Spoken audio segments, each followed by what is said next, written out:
오늘 마가복음 15장 33절로 43절까지입니다. 15장 33절로 41절까지죠. 41절까지. 말씀을 같이 함께 읽도록 합니다.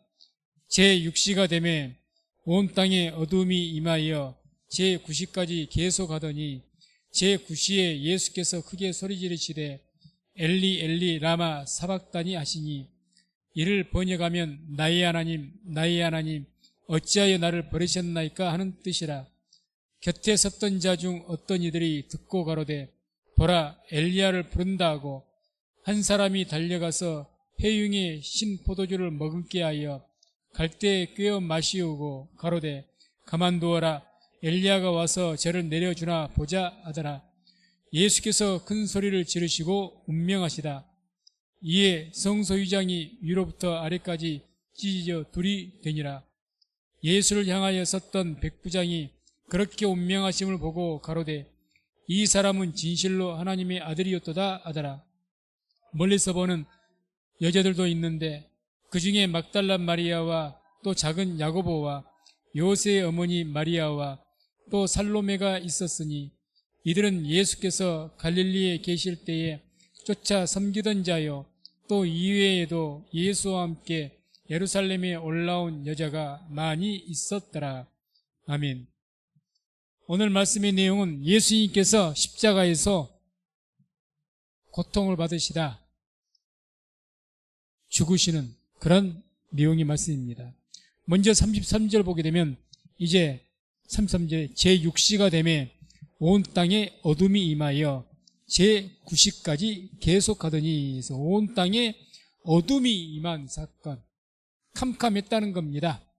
그래서 자료에 의하면 그때 당시에 사람들이 등불을 켜고 다닐 정도로 어두웠다, 이렇게 기록이 되어 있다고 합니다. 아무튼 이때가 사실 6월절의 기간이기 때문에 학자들은 그렇게 이야기합니다. 그때는 우리나라 보름달 같이, 보름과 같이 6월절이 1월 15일이거든요. 그래서 보름과 같이 만월, 아주 그런 날이기 때문에 일식현상은 아니랍니다. 일식현상으로 태양이 달을 가리우는 그런 일이 있었을까 이렇게 추측을 하는데 그럴 수가 없다는 거죠. 자연적인 현상으로. 왜? 가장 큰 보름달이 만월인 상태에 절기가 그렇다는 거예요. 그 날짜가. 그건 천기 흐름이니까. 그러니까 일식현상은 될 수가 없는 것이고, 그럼 이게 대체 왜 어두워졌느냐? 하나님의 초자연적인 이적이다. 이렇게 외엔 답을 못한다는 거죠. 그것도 설명할 길이 없다는 겁니다. 그래서 그런 초자연 사건은 여기에만 있는 것이 아니라 우리가 출애굽기를 보게 되면 10장 보게 되면 애굽에도 흑암 재앙이 있었지 않습니까? 흑암의 재앙. 그게 뭐 일식현상으로 그렇게 됐겠습니까? 하나님께서 나를 정해서 흑암의 재앙으로 빛을 잃게 하시고 하는 거죠. 또 여호와의 날, 그날이 어둠의 날이다, 이런 말씀이 아모스 8장 9절, 요엘서 2장 31절. 여호와의 날, 하나님 심판의 날은 어두울 것이다, 흑암이 캄캄할 것이다, 이런 말씀들의 예언들이 아모스서에, 요엘서에 이렇게 계속 나타나 있다는 거죠. 그래서 이런 어두움이 제9시까지 계속했다. 6시부터 9시, 그러니까 제6시는 6시간을 플러스 하면은 현재 시간이 나온다고 했죠. 성경의 시간에 플러스 6만 더하면 그러면 몇 시죠? 9시를 말합니다. 그러죠? 아니 6시니까 플러스 6하니까 12시를 말합니다. 12시. 그렇죠? 12시. 오늘날 난 12시입니다. 가장 해가 밝을 때야 되죠. 그런데 깜깜해진 겁니다. 하나님의 초자연적 이적으로. 그것을 9시까지 계속했다. 9시까지. 그러니까 그 9시까지 계속했다는 것은 9시는 이제 3시를 말하죠. 오후 3시. 오후 3시를 말하는데 그 3시간 동안 태양이 한낮인데 깜깜해서 3시간 동안은 등불을 켜고 다녀야 될 정도로 어두웠었다는 이야기죠. 하나님의 특별한 어떤 이적 현상이 나타난 거죠. 주님께서 고통받으시고 죽으신 그 기간. 그래서 아무튼 뭐 오늘 이 15장 25절 보게 되면 주님께 십자가에 못 박힌 시간은 제3시라고 있죠. 3시. 3시니까 6을 더하면 오전 9시에 십자가에 못 박히신 겁니다. 그래서 달리신 거죠. 그러다가 제9시까지 계속해서 달리셨으니까 6시간 동안 십자가에 매달리셔가지고 고통받으시다가 운명하신 겁니다. 운명하신 거죠. 그래서 이제 34절 보게 되면 그 고통 가운데 크게 소리 지르셨다고 나오죠. 제9시에 예수께서 크게 소리 지르시되 엘리 엘리 라마 사박다니 하시니 이를 번역하면 나의 하나님 어찌하여 나를 버리셨나이까. 그래서 이 말씀을 보고 어떤 분들은 오해하면서 생각할 수가 있습니다.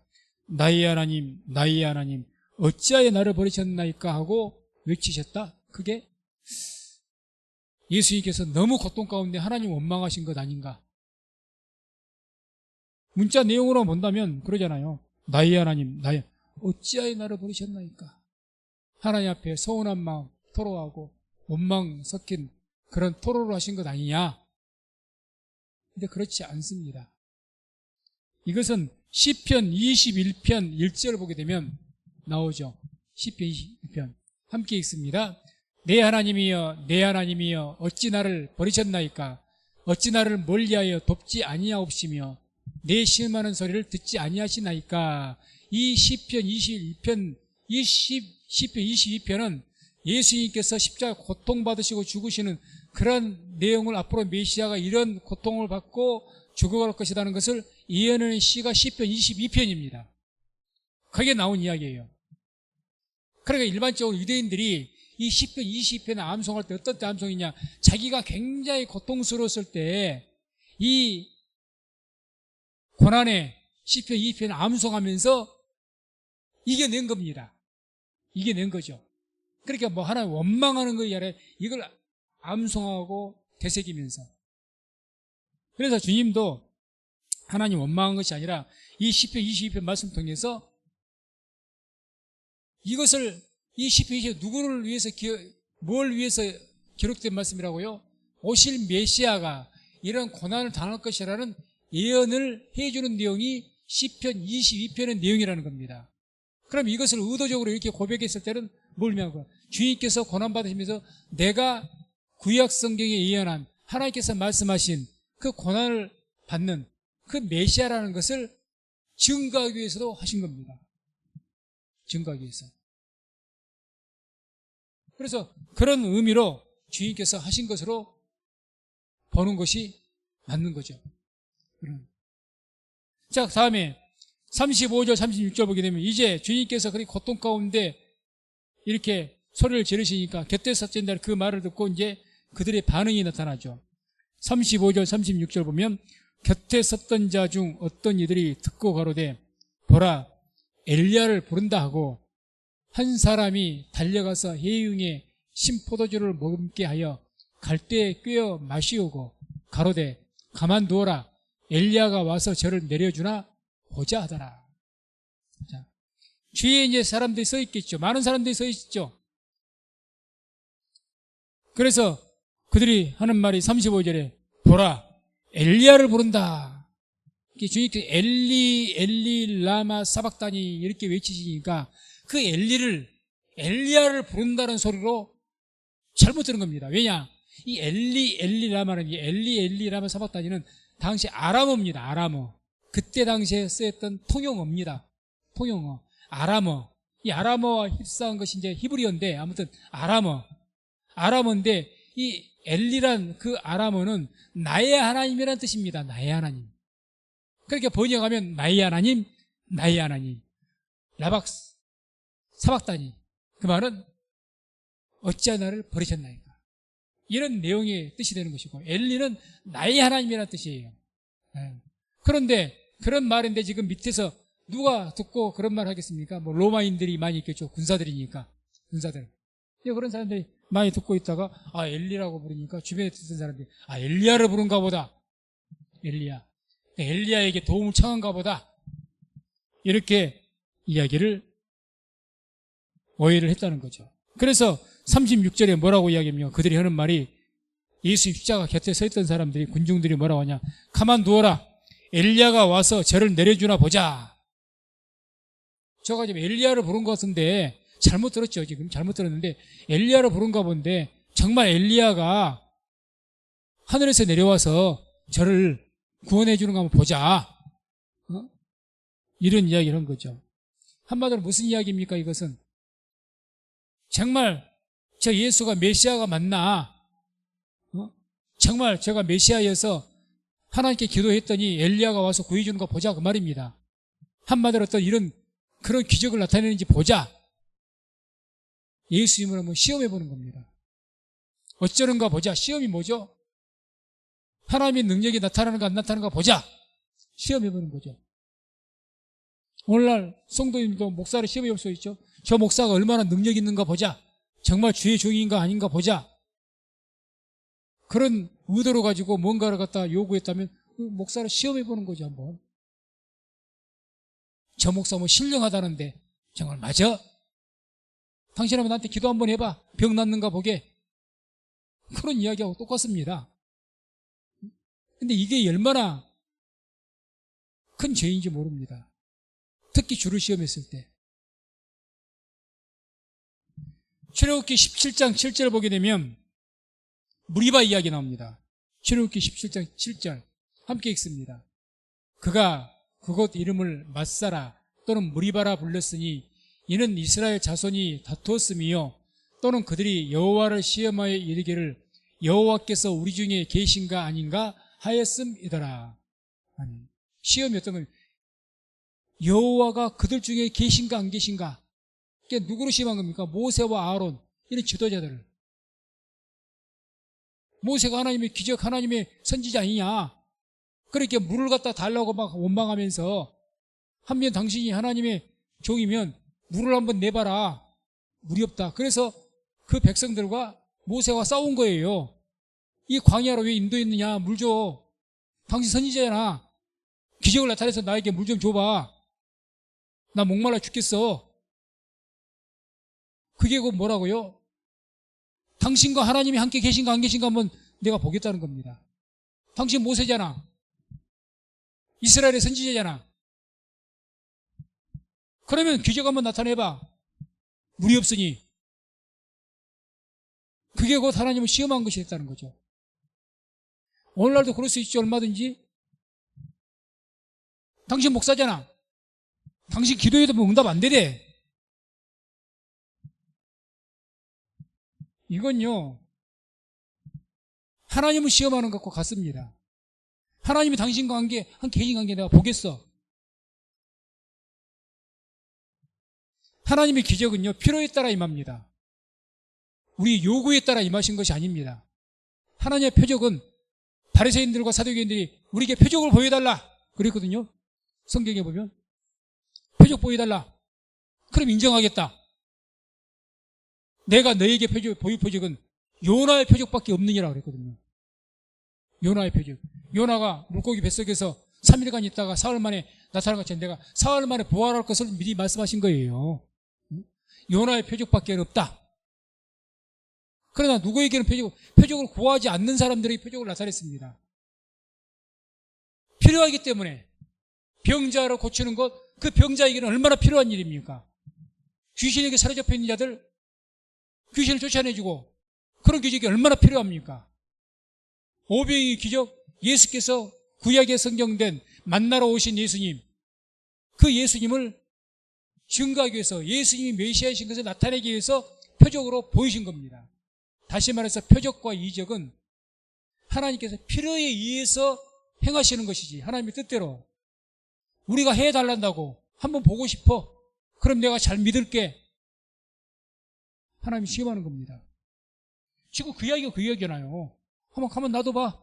지가 메시아라고 했으니까 한번 보자.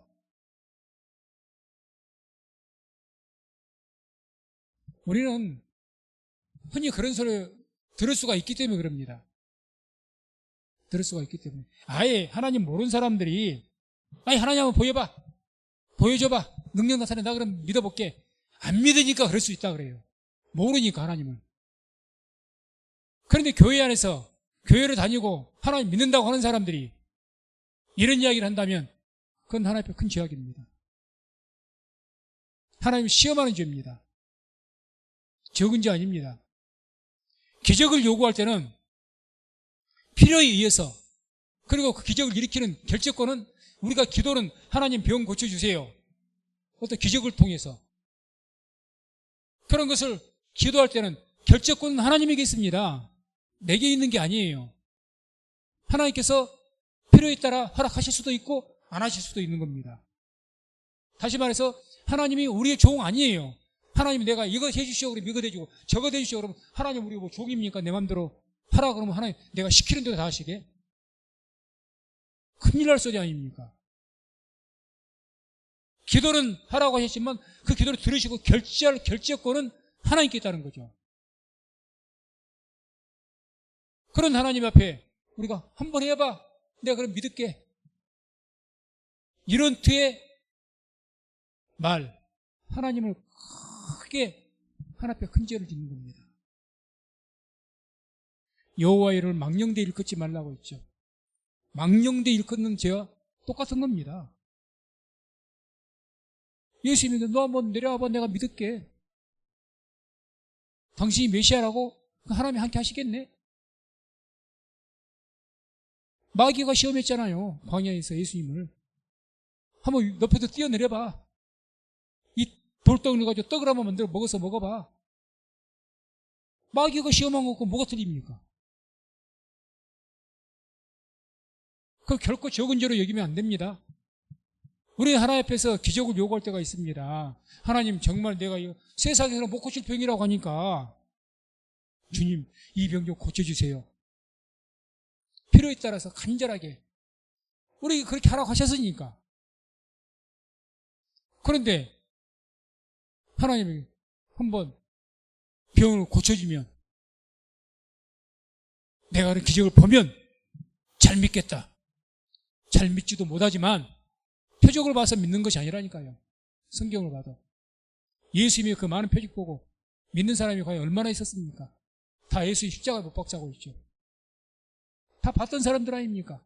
수많은 군중들이 다 봤으니까. 그러니 아무튼 이런 내용, 가만두어라, 엘리야가 와서 저를 내려주나 보자, 주를 시험하는 겁니다. 우리는 신앙생활은 하나님을 시험하는 범죄에 결코 지어서는 안 될 줄로 믿습니다. 결코 지어서는 안 됩니다. 내가 자칫 잘못하면 지을 수가 있다는 거죠. 자칫 잘못하면. 그래서 사람을 테스트한 것이 아니라, 목사를 테스트한 것이 아니라 하나님을 테스트한 것 똑같습니다. 지금 누구로 테스트한 거죠? 예수님 테스트했고, 무리바에서는 누구로 테스트했습니까? 모세를 테스트한 거 아닙니까? 모세를. 하나님의 종은 능력 나타내봐, 물 한번 내봐, 그 이야기 아니면. 그래서 못 내면 너 지금 하나님의 선지자 맞아? 뭐 싸웠다는 건 아닙니까? 모세하고 다퉜다. 그것은 큰 하나님의 죄악이라는 거. 다음에 이제 37절 38절 보게 되면 주님께서 운명하십니다. 드디어 고통 가운데 예수께서 큰 소리를 지르시고 운명하시다. 이에 성소 휘장이 위로부터 아래까지 찢어져 둘이 되니라. 큰 소리로 지르고, 요한복음 19장 30절에는 이 예수께서 큰 소리로 어떤 소리를 지르셨을까? 요한복음 19장 30절에 함께 읽습니다. 예수께서 신포도주를 받으신 후 가라사대 다 이루었다 하시고 머리를 숙이시고 영원히 돌아가시니라. 어떻게 소리 졌다고 이야기합니까? 다 이루었다. 다 이뤘다. 이게 뭐 오늘 테텔레스타이라는 것인데 다 완성했다. 주님께서 맡기신 하나님의 백성들, 자기 백성을 죄에서 구원할 그 주님의 메시아의 사역을 다 이뤘다는 겁니다. 다 이뤘다. 그러셨죠. 예언대로 탄생하셨고, 예언대로 사역을 하셨고, 예언대로 고난받으셨고, 그에게 예언대로 죽으신 것 아닙니까? 주님께서 십자가 죽으셔야 우리 모든 죄의 백성들이 죄의 사함 받고 구원을 받게 되는 겁니다. 그 구원의 사역을 주님께 죽으심으로 뭘 했다는 겁니까? 다 이뤘다는 겁니다. 다 이뤘다. 크게. 그러니까 주님께서 구원사역을 완성하였다고 선포하시는 내용이죠, 이제는. 온 인류에게, 오고 오는 모든 세대에게 주님께 죽으심으로 이제 너희들의 모든 죄가 나를 통해서 사해졌다. 딱 선포를 하신 겁니다. 선포라.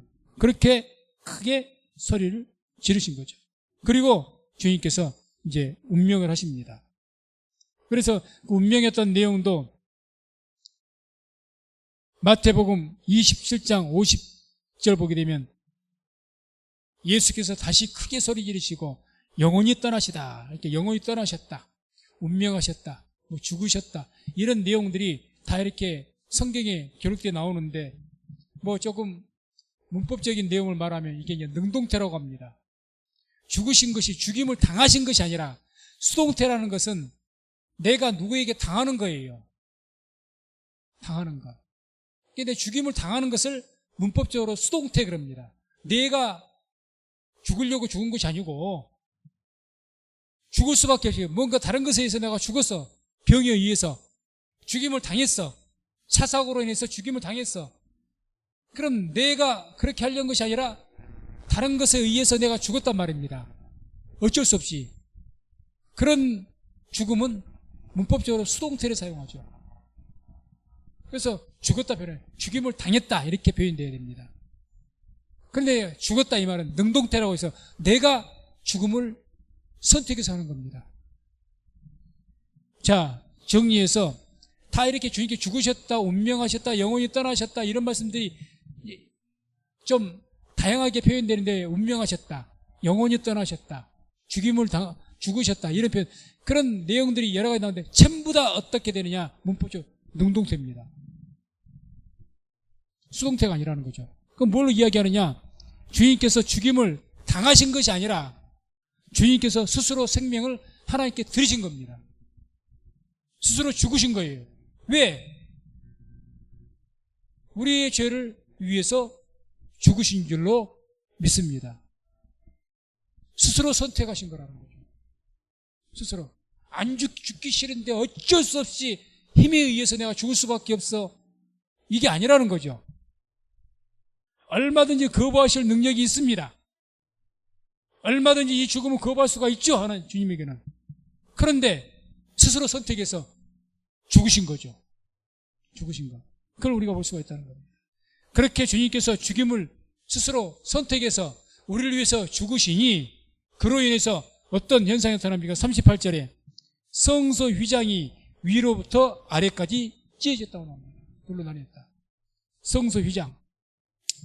이 휘장이란 단어도 여기서 쓰인 단어는 카타페타스마라는 그런 단어를 쓰는데 이 카타페타스마는 성소가 있으면은 그 안에 성소, 지성소하고 또 그 안에 나눠져 있죠.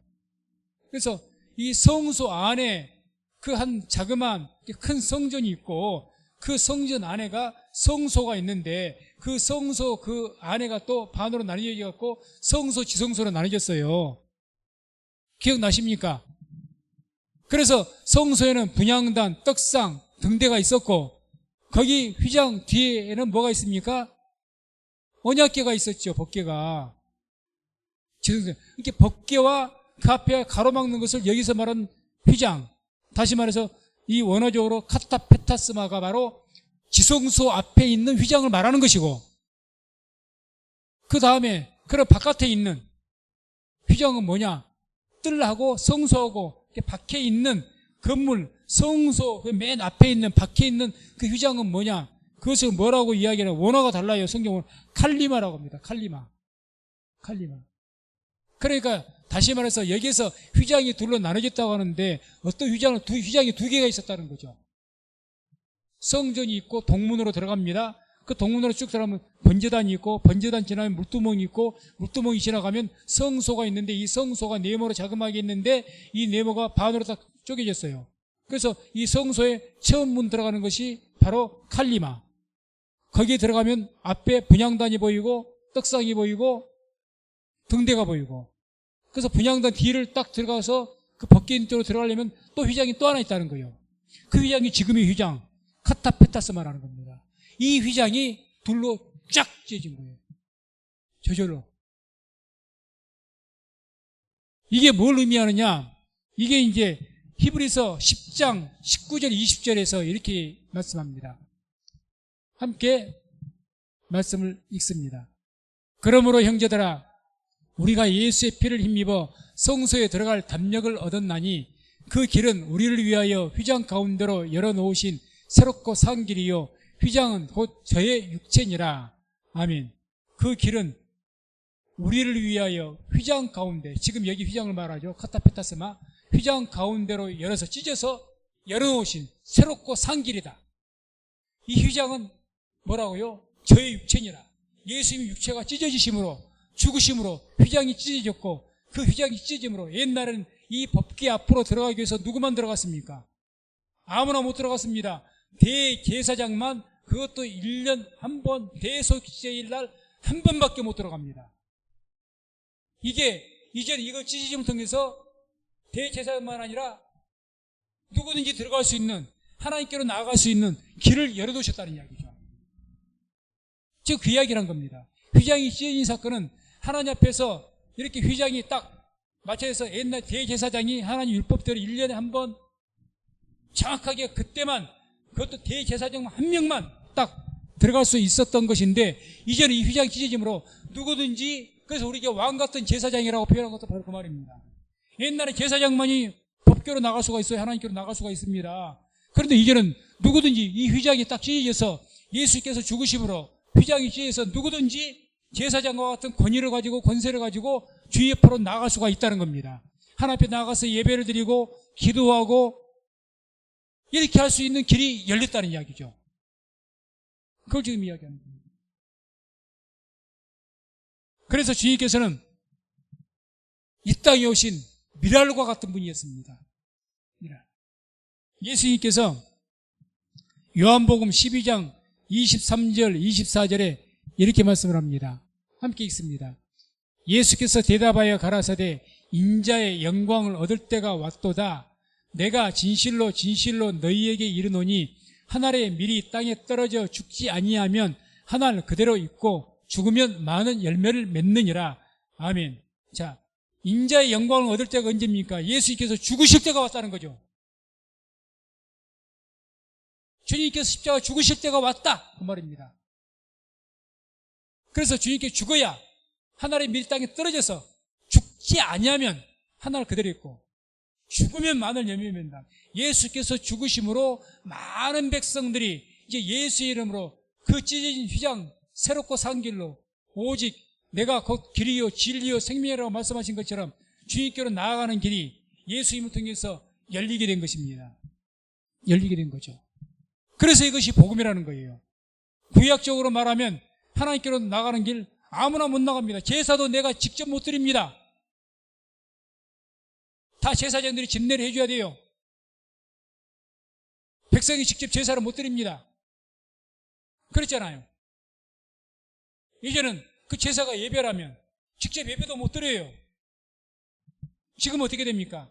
우리 모두가 왕 같은 제사장과 같이 다 직접 하나님을 예배하고 하나님 만날 수 있는 길이 예수 그리스도로 말미암아 열리게 된 줄로 믿습니다. 그러니까 복음이죠. 복음. 만군의 여호와이신 하나님께서 세상 만물을 말씀으로 창조하신 그 하나님께서 아무나 만나 주시느냐고. 이 기도라는 것도 아무의 기도 들으신 것이 아닙니다. 예배 아무 예배나 받으신 것이 아닙니다. 오직 예수 그리스도 이름으로 드리는 기도와 예수의 이름으로 드리는 예배만을 주님께서는 받으시는 겁니다. 왜? 주님께로 나아가는 길, 그 길을 열게 하신 분이 내가 곧 길이요 진리다 했고 내가 곧 양의 문이라고 했지 않습니까? 문이에요, 문. 하나님께로 가는. 그러니 곧 예수님이 복음이시고 그 예수를 믿음으로 우리가 하나님께로 나아가게 되고 예수를 믿음으로 우리의 영혼이 구원을 받고 하나님의 나라에 가게 되는 줄로 믿습니다. 자, 다음에 39절 보게 되면 주님께서 그렇게 이제 운명을 하셨죠. 소리를 지르시고 그런 모든 모습을 가만히 로마 백부장이 지켜보고 고백하는 내용입니다. 39절 함께 또 읽습니다. 예수를 향하여 섰던 백부장이 그렇게 운명하심을 보고 가로되 이 사람은 진실로 하나님의 아들이었도다 하더라.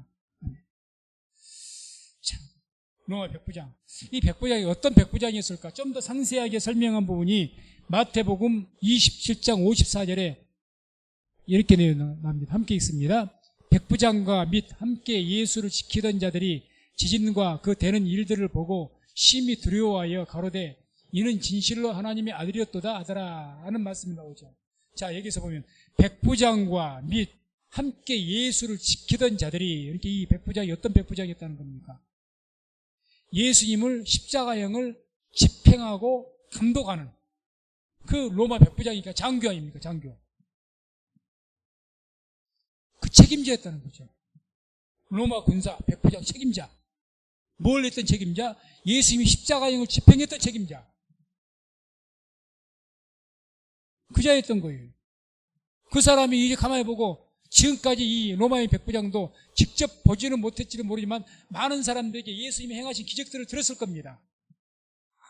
이 땅에, 이스라엘 이 땅에 유대인 중에 예수라는 그 어떤 특별한 사람이 있는데 그 사람이 병을 이렇게 낫게 하고 기적도 나타내고 뭐 그런 일을 행한다더라. 그게 사실이라고 하더라. 많은 말을 들었을 겁니다. 그래서 표적과 그런 것들에 대해서도 이 사람은 주님을 인정하지 않았죠. 그런데 이분은 뭘 보고 인정합니까? 주님께서 죽으신 것을 보고 인정합니다. 참 특이한 분이에요. 아니, 예수님의 능력을 보고 인정했다면 그랬는가 보다. 오늘날 누가 믿어도 병이 나았다니 저 사람 은혜 받고 예수 믿는다고 하네. 그럴 수도 있겠지. 그런데 이게 아니고 예수께서 아무 힘없이 죽으신 것을 보고 이 사람은 은혜를 받아요. 이게 참 은혜입니다. 은혜. 정말 은혜로운 분들은요, 실패 속에서 예수님 만난 사람들이 은혜를 입은 분들이고요. 실패 속에서 예수 만난 분들이 진짜 신앙이 됩니다. 진짜 신앙이.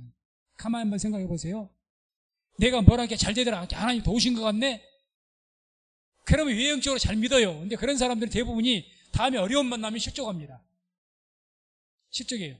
그 믿음이 온전치를 못해. 그런데 고통 속에서 만났어요. 고통 속에서. 실패를 통해서 예수님 만난다. 실패를 통해서.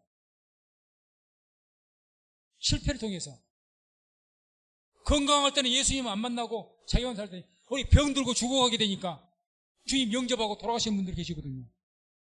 주님 영접하고. 그때라도. 그분들이 진짜 믿는 분들이 됩니다. 아멘. 진짜 신앙인이에요. 실패 속에서 만납니다. 실패 속에서. 아니, 예수님이 기적을 일으키면서 나타나는 것을 보고 저분이 진짜 하나님의 아들이네. 이렇게 말하면 이해를 하겠다는 거예요. 이분이 저 백부장이 뭘 보고 오는 거예요, 지금. 그렇게 힘없이 못 박게, 본인이 지금 못 박은 것 아닙니까? 본인이 집행해서. 메시아라고 들었는데 아무 능력도 없이 잡혀갖고 조롱받고 구타받고 그 처참한 일, 모욕을 다 당하더니 그 능력 있던 사람이 아무 힘도 없이 유대인의 왕이라고 그러더니 아무 능력도 없이 십자가 못 박여 죽어가지 고통스러운 비명을 지르고 결국에는 죽어가신다는 거죠. 그런 죄를 보고 이분은 은혜를 받습니다. 그리고 고백하는 거죠. 뭐라고? 이 사람은 진실로 하나님의 아들이었다. 저는 이 말씀 묵상하면서 이게 진짜 은혜다. 은혜다. 능력 보고 이런 고백했다면야 이해를 하겠는데, 저는 저나 우리 모두에게 이 은혜가 있기를 주의 이름으로 축원을 드립니다. 정말 고통 가운데서, 우리 실패 가운데서 주님 만날 때 이 사람이 진짜 신앙이 됩니다. 결과로 보게 되면 이게 그 교회사의 역사의 자료에 의하면 어떤 내용이 나오냐, 이 로마 백부장의 이름이 거론이 돼요. 이름이. 그래서 그때 당시에 롱기누스와 페트로니우스 이 두 백부장이 있었다고 합니다. 둘 중에 하나일 것이다 그래요. 이름이 나옵니다. 다 기록되어 있으니까 로마 그 역사에 롱기누스 아니면 페트로니우스. 그래서 이 롱기누스, 그래서 이 둘 중에 하나인데, 이 사람은 훗날 이게 요세푸스 역사가 의해서 기록된 내용들입니다. 후에 어떻게 되었다고 이 사람이 나오냐. 이 백부장과 또 한 사람이 있어요. 예수님을 죽으신 뒤에 확인하기 위해서 죽었는지 안 죽었는지 확인하기 위해서 예수님을 옆구리에 창으로 찔렀던 사람이 있죠. 그 군병. 예수 옆구리에 창으로 찔렀던 그 군병. 이 두 사람, 이 백부장과 이 로마 군병 이 두 사람이 훗날에는 예수님을 영접하고 회개해서 예수를 영접하고 훗날에 갑바도기아에서 순교했다고 합니다. 뭐까지 해요? 순교까지 했답니다. 순교. 순교 아무나 하는 게 아니잖아요. 순교를. 신앙 지키다 죽었다는 거예요. 로마인이었으니까 아마 죽어도 자연하게 죽음 조롱받고 예수님만큼만은 아니겠지만은 로마인이니까 더 모욕을 당했을 거예요. 그러면서 신앙 지키면서 죽어갔다는 거예요. 순교했으니까. 누가요? 이 백부장이. 어떻게 이방인이 이런 신앙을 가질 수가 있을까? 바로 여기서 답을 봅니다. 예수님의 능력 보고 믿은 것 아니에요. 능력 보고 막 예수님이 기적을 일으키고 오병이의 기적을 이렇게 따라가서 뭔가 그러니까 예수님도 너희가 나를 따라온 것은 표적 보고 온 것이 아니다. 떡을 먹어서 배불러서 왔다. 너희 기적 보니까 왔지. 그런 사람들 다 따라버렸잖아요. 다 갔잖아요. 열심히 이렇게 예수님을 찾는다고 막 강을 건너 물을 건너 따라오던 그 사람들이 그 예수님께 그 말 한마디 아닌다고 다 가버렸잖아요. 그러니까 오직 하면 예수님께서 제자들 보고 너희도 가려느냐 묻잖아요. 다 간다 봐라. 그렇게 나를 믿겠다고 따라오고 저렇게 먼 길을 찾아와 이 열심히 했던 사람들이 다 가니까 제자들 너희들도 가려느냐. 베드로가 뭐라고 합니까? 영생의 말씀이 여기 계시오매 우리가 어디로 가리까? 누가 그런 신앙을 하고 끝까지 순교하는 신앙까지 갖게 됐냐? 실패를 통해서 주님 만났을 때. 주님, 내가 성공해서 주를 믿는 것이 아니죠. 지난주에 우리가 예수님께서 베드로에게 3번 물었던 내용을 말씀드렸습니다. 주여 그러하이다. 사랑하느냐고 물으니까 내가 주를 사랑하는 줄 주님이 아십니다. 그 안에 어떤 말이 포함됐어요? 주님, 제가 주님을 따라다녔지만 주님에게 뭘 내가 뭐 오른팔이 되고 내가 막 그것 때문에 주를 따라다닌 것만은 아닙니다. 주님 그건 내 마음 아시잖아요. 그것이 싫었던 것이 좋기도 했죠. 왜 사람이 안 좋겠습니까? 어부인데 고기를 갖다 하나님이 기적으로 많이 잡는데 돈을 많이 벌게 돼. 왜 그게 안 좋겠습니까? 그런데 베드로 말하면 주님 제가 그것만이 좋아서 주님 따라간 것은 아니었습니다. 제 진심은. 주님께 내 얘기를 다 아십니다. 이걸 어떻게 표현하겠습니까? 그러니까 그런 분들이 정말 조건 없이 내가 주님을 따라서 고난을 당할지라도 내가 실패할지라도 죄를 붙드는 사람들 그 사람들이 다 순교까지 합니다. 그런데 뭔가 얻으니까 열심히 했더니 내가 뭘 했더니 그냥 하나님 보고 주시네. 그것만 보고 따라오면 보관님은 안 따라온다는 소리 아닙니까? 바꿔 말하면 아이고 날마다 따라다니 모세 따라다녔더니 그냥 어떨 때 갈 때는 막 홍해가 갈라지질 않는가 만나가 내리질 않는가 이야 대단하다 모세를 따라다녔는데 또 가다 보니까 그것만 보고 따라다녔어요. 만나도 주죠 홍해가 갈라지죠 막 어떤 기적들이 나타나니까 이야 대단하다고 따라다녔는데 물이 없어도 물이 안 나오네. 목말라 죽겠는데 그때마다 원망한 것 아닙니까? 그 사람들은 뭐 하면 떠난다는 거예요? 그런 문제 부딪히면 떠나가요. 모세에게 돌질하는 것처럼 돌질합니다. 지금 바로 왜 예수님 십자가 못 박아 죽였습니까? 바로 그것 때문 아니에요.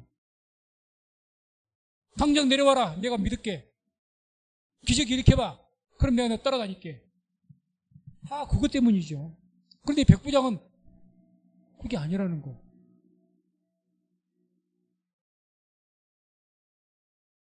그래서 우리가 이걸 알아야 됩니다.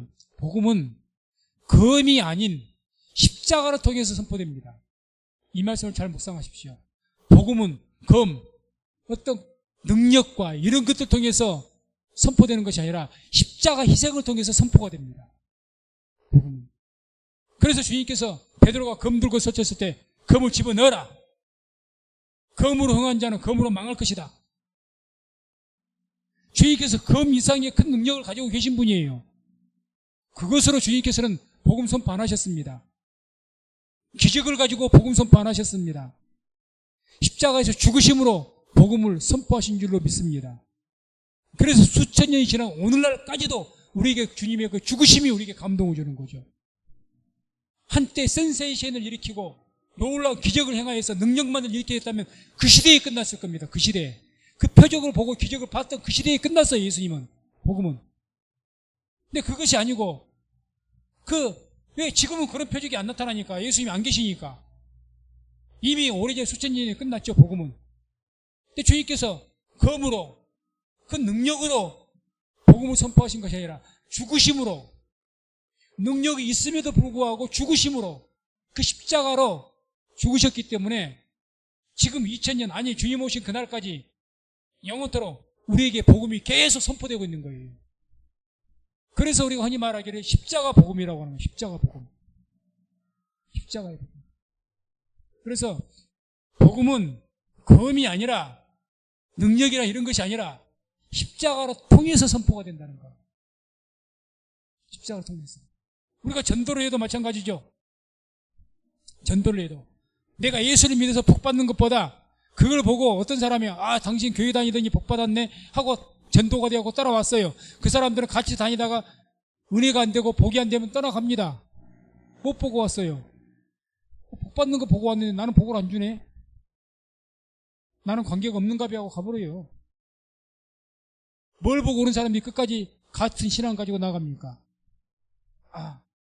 저분 보니까 도무지 참 사람을 이해할 수가 없는데 저렇게 힘들어도 예수를 믿네.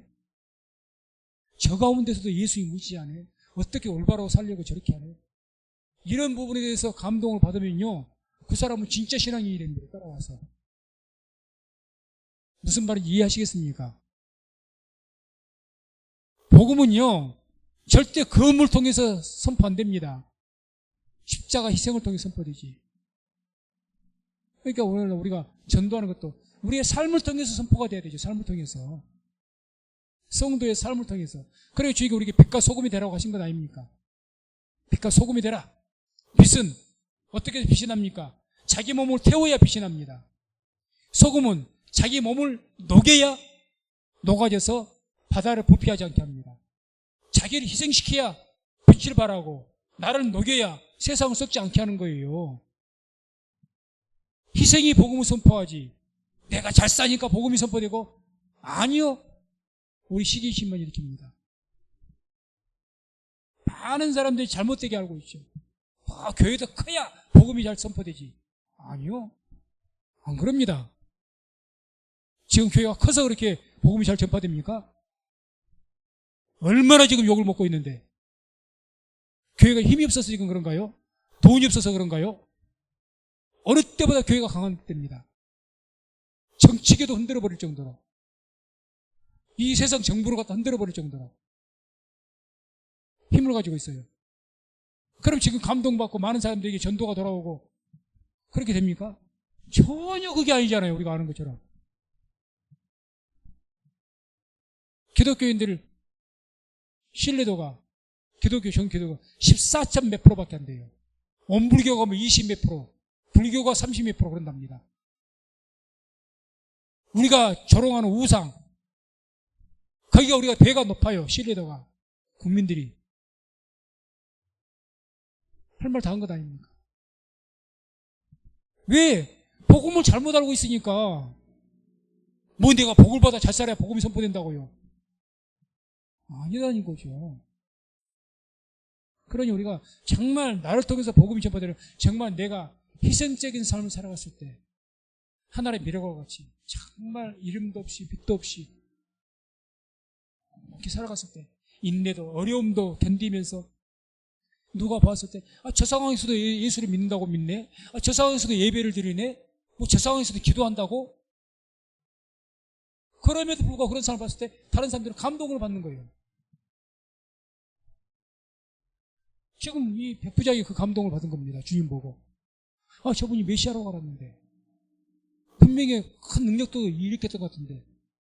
자기 말대로 세상을 구원하기 위해서 자기 능력 발휘하지도 않고 고통 다 받고 죽으시네. 그러니까 그런 것을 느끼고 백부장이 이분이 진정으로 이분은 하나님의 아들이었다. 메시아였다. 인류 구원자였다. 이렇게 고백하는 거죠. 자, 마지막 40절, 41절 보게 됩니다. 그때 이제 그 밑에 십자가 밑에 주님과 함께한 여인들 있었습니다. 그래서 보게 되면 멀리서 바라보는 여자들도 있는데 그 중에 막달라 마리아와 또 작은 야고보와 요새의 어머니 마리아와 또 살로메가 있었으니 이들은 예수께서 갈릴리 계실 때에 쫓아 섬기던 자요. 또 이외에도 예수와 함께 예루살렘에 올라온 여자가 많이 있었더라. 그래서 41절에 이들은 예수께서 갈릴리에 계실 때 쫓아 섬기던 자요라고 합니다. 많은 주변의 여자들 이름들이 거명됐죠.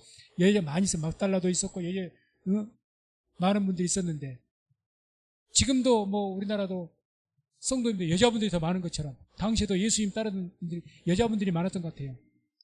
이분들이 어떻게 했냐? 이들은 예수께서 갈릴리에 계실 때 쫓아 섬기던 갈릴리. 언제부터 주님을 섬겼다는 겁니까? 예수님 사역의 초기부터. 그리고 언제까지? 십자가에서 죽으신 그때까지니까 끝까지. 처음부터 끝까지. 한마디로. 갈릴리 때부터. 처음에 주님께 갈릴리에서 선포하기 시작했거든요. 사역하기 시작했거든요. 예수님의 초기 때부터 주님 죽으신 그날까지, 끝까지. 대단한 분들이죠. 처음부터 끝까지. 우리가 예수를 믿되 끝까지 믿어야 될 줄로 믿습니다. 좋으니까 믿고 싫으니까 안 믿고 그건 진짜 신앙 아니고 가짜예요. 내가 예수를 믿더니 복을 주니까 믿고 은혜가 되니까 믿고 은혜가 되고 고난이 되니까 안 믿고 그 애초부터 그 사람은 가짜 믿음입니다. 애초부터 가짜예요. 진짜 아니죠. 주님을 입으로만 주여 주여 한다고? 그래서 주님께서 나더러 주여 주여 하는 자만 내게로 다 올 자가 아니라고 했잖아요. 입으로만 주여 주여. 진짜 아니니까 진짜로 언제 결판 나느냐? 고난과 시련일 때 결판이 딱 나는 거예요. 흔히 우리가 세상에서 그런 이야기 하지 않습니까? 친구도 어떨 때 진짜 친구를 알아본다고 합니까? 내가 어려워봐야 진짜 친구가 누군지 안다는 거죠. 같이 어울리고 못 사주고 못 사야 해주고 그때 친구들 많죠. 많죠. 어려움 당해봐. 참 부도가 나가고 먹고 살 길이 없고 그래서 어쩔 수 없이 가까운 친구에 그래도 돈 좀 빌려고 하면은 다 전화 안 받아버리고 나 이래저래서 없어. 슬슬 피해버리고. 진짜 친구는 어쩌죠? 그럴수록 가까이 옵니다. 친구야. 말이라도 유도해주고 자기가 돈이 있으면 말로 유로라도 해주려고 그래요. 피한 것이 자기가 찾아와. 내가 할 수 있는 건 내가 도울 수 있는 거 돕겠다. 그게 진짜 친구지. 밥 사줄 때만 친구 먹고 그런 친구는 누가 없답니까? 사줘야지. 신앙도 마찬가지죠. 진짜 신앙은 거기서 나온 거죠. 고통을 때는 지나봐야 저 사람이 정말 예수 믿다가 팍 꼬꾸라져. 예수를 믿다가 우리 꼬꾸라져봐야 그 사람 진짜 신앙이 증명돼요. 안 믿어서 꼬꾸라졌다 그러면 네가 안 믿다가 꼴 줬다 이렇게 말할 수도 있는데 예수를 잘 믿는데도 불구하고 어려움 당해봐야 됩니다. 그런데도 끝까지 안 버리는 거예요.